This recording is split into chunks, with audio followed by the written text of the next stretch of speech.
लोकसभा चुनाव के लिए बीजेपी की दूसरी लिस्ट भी जारी हो गई है और इस लिस्ट में 36 उम्मीदवारों के नाम शामिल हैं, जिसमें आंध्र प्रदेश के 23, महाराष्ट्र के 6, ओडिशा के 5, मेघालय की 1 और असम की भी 1 सीट पर नाम तय हो गया है। साथ ही संबित पात्रा को पुरी से टिकट मिला है।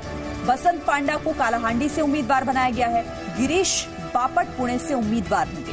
तो दूसरी लिस्ट भी जारी हो गई है बीजेपी की। कांग्रेस का दावा है कि यूपी में प्रियंका गांधी की एंट्री के बाद कार्यकर्ता देर रात तक चली सीईसी की बैठक के बाद बीजेपी ने लोकसभा उम्मीदवारों की लिस्ट जारी की। बीजेपी की इस दूसरी लिस्ट में आंध्र प्रदेश की 23, महाराष्ट्र की 6, ओडिशा की 5, मेघालय और असम की 1-1 सीट पर उम्मीदवार घोषित किए गए हैं। बीजेपी के राष्ट्रीय प्रवक्ता संबित पात्रा को ओडिशा की पुरी और बसंत पांडा को कालाहांडी से उम्मीदवार बनाया गया है। वहीं महाराष्ट्र की पुणे सीट से गिरीश बापट को टिकट दिया गया है। बसंत पांडा जी, हमारे उड़ीसा के ही नेता सुरेश पुजारी जी और हमारे प्रवक्ता संबित पात्रा जी, इनके नाम उसमें जुड़े हैं जिनको हम लोगों ने जारी किया है। और कल परसों में फिर और भी जो जिनके नॉमिनेशंस फर्स्ट फेज में और सेकंड फेज में हैं वो हम क्लियर करेंगे। इससे पहले गुरुवार को होली के दिन बीजेपी ने 184 उम्मीदवारों की पहली सूची जारी की थी। इन दोनों सूची को मिलाकर बीजेपी अब तक 220 उम्मीदवारों के नाम का ऐलान कर चुकी है।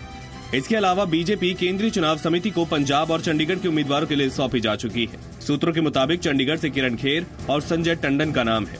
अमृतसर से हरदीप सिंह पुरी और राजेंद्र मोहन छिम्मा का नाम है। गुरदासपुर से स्वर्ण सालरिया, कविता खन्ना और दिनेश सिंह बब्बू का नाम है। होशियारपुर से विजय सापला और विधायक समोवीर का नाम है। इसके अलावा सूत्रों की खबर है कि गोवा के दोनों मौजूदा सांसदों को ही फिर से उम्मीदवार बनाया जाएगा। उत्तर गोवा से श्रीपद योशो नायक और दक्षिण गोवा से नरेंद्र केशव सवाईकर उम्मीदवार होंगे। इसके साथ ही आज बिहार बीजेपी के 17 उम्मीदवारों के नाम का भी ऐलान होगा। इसकी घोषणा पटना में एनडीए उम्मीदवारों की संयुक्त प्रेस कॉन्फ्रेंस में होगी।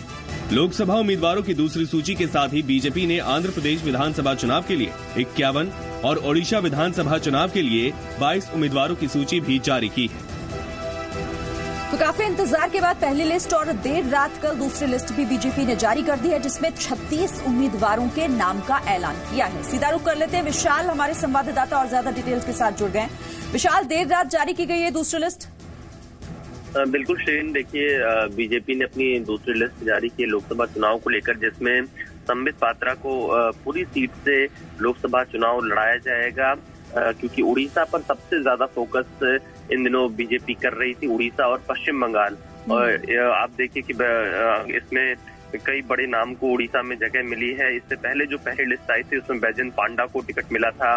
इस बार बसंत पांडा को भी टिकट दिया गया है। इससे पहले सारंगी, जो कि एक IAS अधिकारी थी, उनको भी टिकट उड़ीसा में दिया गया। तो उड़ीसा जैसे राज्यों पर बीजेपी ने खास फोकस किया है।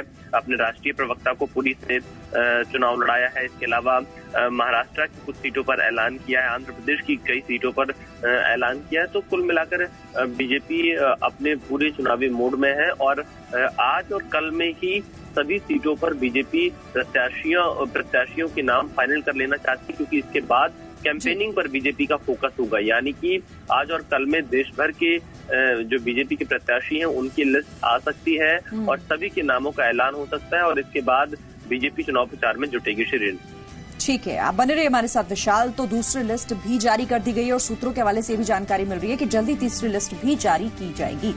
लेकिन क्या उत्तर प्रदेश में कांग्रेस को डर लग रहा है, ये सवाल आखिर क्यों? यूपी में कांग्रेस के नेता रणछोड़ दास बन रहे हैं। रिपोर्ट देखिएगा। कांग्रेस का दावा है कि यूपी में प्रियंका गांधी की एंट्री के बाद कार्यकर्ताओं और नेताओं का जोश हाई है और वो यूपी में मुकाबले के लिए पूरी तरह तैयार है। लेकिन इस बीच खबर ये भी है कि जिस सेनापति की अगुवाई में कांग्रेस को उत्तर प्रदेश में जंग लड़नी है, उन्होंने हार की डर की वजह से खुद अपनी सीट बदल ली है। राज बब्बर अब मुरादाबाद की जगह फतेहपुर सीकरी से चुनाव लड़ेंगे। सूत्रों की खबर है कि यूपी कांग्रेस अध्यक्ष राज बब्बर ने मुरादाबाद लोकसभा सीट से चुनाव लड़ने से इनकार कर दिया था। राज बब्बर को यहाँ का सियासी समीकरण अपनी जीत के मुताबिक नहीं लग रहा है, इसीलिए अब उन्हें फतेहपुर सीकरी से टिकट दिया गया है। वहीं पूर्व केंद्रीय मंत्री और कांग्रेस अध्यक्ष राहुल गांधी के करीबी जितिन प्रसाद के भी कल बीजेपी में आने की चर्चा थी और जितिन ने इसे पूरी तरह खारिज नहीं किया। बीजेपी से ही खबरें आ रही थी कि आप बीजेपी में शाम को आज ज्वाइन कर रहे हैं। क्या खबरें में कोई तथ्य है, कोई सच्चाई है? शाम तो हो गई है, मैं आपके सामने खड़ा हूँ। हाँ। क्या बताऊं उसके बारे में? Are you joining the BJP? Sir, just 1 second, sir. Sir, are you joining the BJP? No, why should I answer hypothetical question? वहीं जितिन प्रसाद की इस अधूरी सफाई पर नेशनल कॉन्फ्रेंस के नेता उमर अब्दुल्ला ने ट्वीट करते हुए सवाल खड़ा किया। आखिर जितिन प्रसाद सीधे तौर पर इन खबरों का खंडन क्यों नहीं करते? ये सवाल काल्पनिक नहीं रह जाता जब सभी न्यूज चैनल ऐसी खबरें दिखा रहे हों।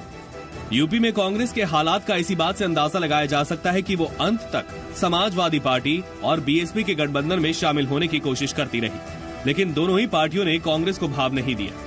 इसके बावजूद कांग्रेस ने 7 सीटों पर गठबंधन के खिलाफ उम्मीदवार नहीं उतारने का ऐलान किया, जिसे मायावती और अखिलेश ने भ्रम फैलाने वाला बताया और कांग्रेस के इस ऑफर को स्वीकार करने से इनकार कर दिया।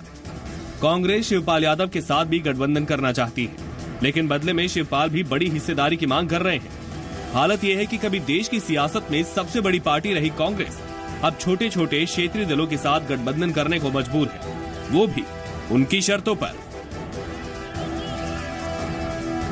तो कांग्रेस भले ही कह रही हो कि पूरी तरीके से कॉन्फिडेंट है अपनी जीत को लेकर, खासतौर से उत्तर प्रदेश में, लेकिन ये तमाम जो परिस्थितियां हैं वो कुछ और ही इशारा कर रही हैं। विशाल लगातार मेरे सहयोगी मेरे साथ हैं। विशाल, राज बब्बर का अपनी सीट बदल लेना, दूसरी तरफ जितिन प्रसाद सवाल पूछने पर साफ साफ कुछ नहीं कहते हैं, डर तो है ही और बहुत कुछ ऐसी चीजों की तरफ ये चीजें इशारा कर रही है कि कांग्रेस में सब कुछ ठीक नहीं चल रहा है। बिल्कुल शिरीन, देखिए राज बब्बर यूपी कांग्रेस के अध्यक्ष हैं और इससे पहले वो फतेहपुर सीकरी से लोकसभा का चुनाव लड़ चुके हैं, फिरोजाबाद से लोकसभा का चुनाव लड़ चुके हैं, गाजियाबाद से पिछला लोकसभा का चुनाव लड़ चुके हैं और इस बार जब उन्हें मुरादाबाद से टिकट दिया गया तो वहां का जब उन्होंने जातीय समीकरण देखा और लोगों का मन टटोला तो उनके बिल्कुल खिलाफ आया। राज बब्बर पूरी तरह से डर गए मुरादाबाद से चुनाव लड़ने से। उनको ये समझ में आया कि यहाँ तो जमानत ही जब्त हो सकती है, इसलिए मुरादाबाद सीट छोड़कर राज बब्बर फतेहपुर सीकरी की तरफ भाग रहे हैं। ये दिखाता है कि आखिरकार उत्तर प्रदेश में कांग्रेस किस तरह से बिल्कुल खोखली हो चुकी है। उनके कद्दावर नेता जितिन प्रसाद भी बीजेपी में जा सकते हैं, अभी भी इस बात की संभावना है क्योंकि उन्होंने इसका खंडन नहीं किया है। हालांकि कांग्रेस के नेता उनको कल से मनाने की कोशिश कर रहे हैं, लेकिन जितिन प्रसाद की बीजेपी नेताओं से बातचीत हो चुकी है और आने वाले दिनों में जितिन प्रसाद बीजेपी में शामिल हो सकते हैं। इससे आप अंदाजा लगा सकते हैं कि किस तरह से कांग्रेस उत्तर प्रदेश में चुनाव से पहले ही बिखरती हुई नजर आ रही है, डरी हुई नजर आ रही है और राज बब्बर जैसे नेता जो कि प्रदेश अध्यक्ष है वो भी चुनाव लड़ने से इनकार कर रहे हैं, सीट बदल रहे हैं। इससे कांग्रेस की स्थिति का साफ अंदाजा लगाया जा सकता है। शिरीन, बिल्कुल विशाल, जितिन प्रसाद जिस तरीके से साफ साफ कुछ नहीं कहा, मुस्कुराकर वहां से निकल गए, कोई खबर उनको लेकर मिल रही है कि किसी तरह की नाराजगी या फिर जो आधार खोती जा रही है कांग्रेस उसी का नतीजा है?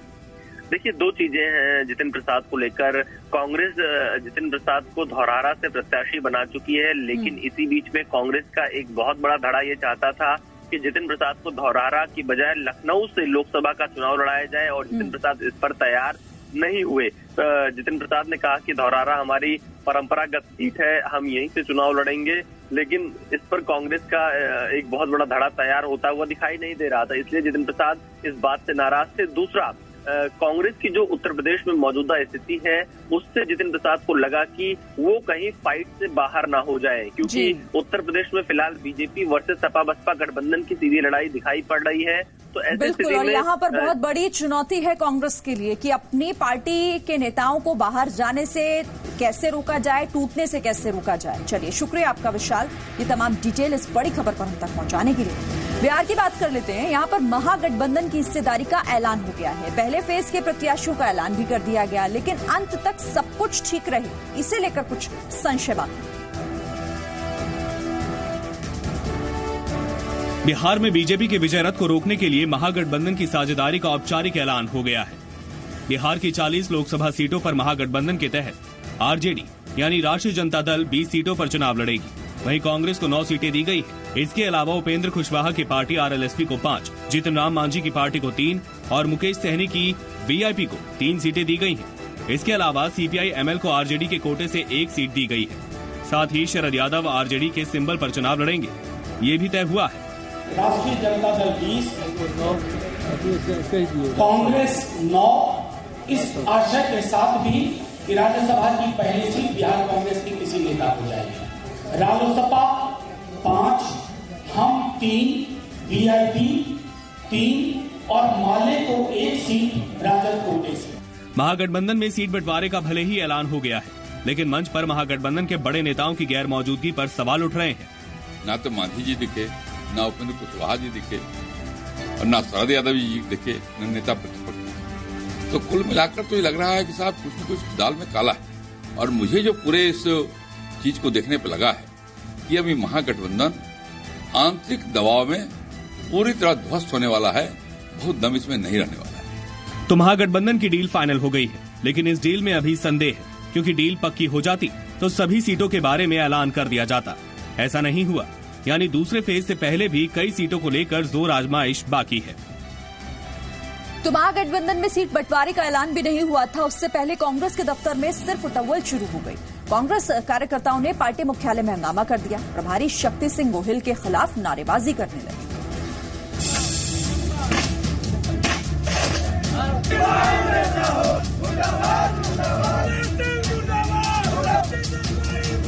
वो खुद आला कमान है। मुझे इन सब बातों की जानकारी नहीं है। बिहार में महागठबंधन की सीटों का अभी ऐलान भी नहीं हुआ था कि कार्यकर्ताओं ने पार्टी दफ्तर सदाकत आश्रम में हंगामा कर दिया। टिकट बंटवारे में गड़बड़ी का आरोप लगाते हुए कांग्रेस कार्यकर्ताओं ने हंगामा किया। प्रभारी शक्ति सिंह गोहिल के खिलाफ नारेबाजी की, उनका पुतला फूका। आरोप लगाया कि शक्ति सिंह गोहिल बिहार में कांग्रेस को कमजोर कर रहे हैं। आरोप लगाने वाले निखिल कुमार के समर्थक बताए जा रहे हैं, जो औरंगाबाद से उनका टिकट कटने से नाराज हैं।